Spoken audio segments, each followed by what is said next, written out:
కూటి కోసం కోటి విద్యలంటారు. అలాంటి వాటిల్లో ఒకటే చెన్నాకోలతో కొట్టుకుంటూ భిక్షమెత్తుకునే వృత్తి.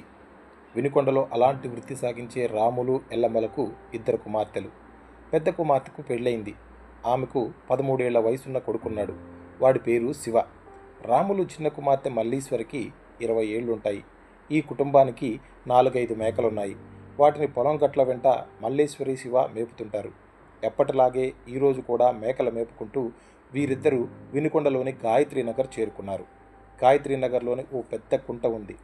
ఈ మధ్య కురిసిన వర్షానికి కుంట నిండుగా నీరు చేరింది. మధ్యాహ్న సమయంలో కుంట వద్దే అన్నం తిన్న శివ చేయి కొడుక్కునేందుకు కుంటలోకి దిగాడు.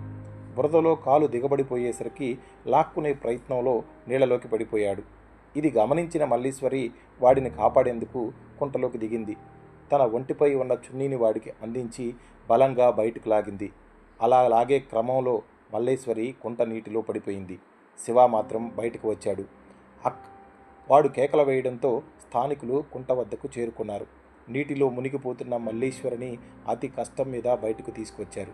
అప్పటికే నీళ్లు త్రాగడంతో కక్కించే ప్రయత్నం చేశారు.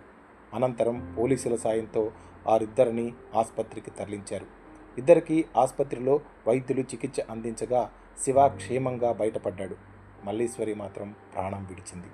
అక్క కొడుకు కోసం తన ప్రాణాన్నే పణంగా పెట్టిన మల్లీశ్వరి మృతదేహాన్ని చూసిన కుటుంబ సభ్యులు కన్నీరు మున్నీరుగా విలపించారు. ఈ హృదయ విదారకర ఘటన స్థానికులను కదిలించి వేసింది. మల్లేశ్వరి కుటుంబాన్ని ఆదుకోవాలని స్థానికులు కోరుతున్నారు. నిరుపేద కుటుంబానికి అండగా ఉండేందుకు మరికొంతమంది ముందుకొచ్చారు. మా తమ్ముడన్న మా పిల్లలు బయటకు వచ్చారు. వస్తే నేను చేకడుకుని నేను కిందకి వెళ్ళా. నేను జారిపడ్డాను. నా కోసం దూకింది. దూకం ఒక కన్న వచ్చి నన్ను లాగాడు. అమ్మాయి అడిగి వెళ్ళిపోయింది. మరి ఎక్కడ ఒక కన్న తీస్తే వచ్చింది. గాయత్రీనగర్ చెరువులాగా ఉందన్నారు పెద్దది. అలా నీళ్ళున్నాయా? నీళ్ళు ఉన్నాయి.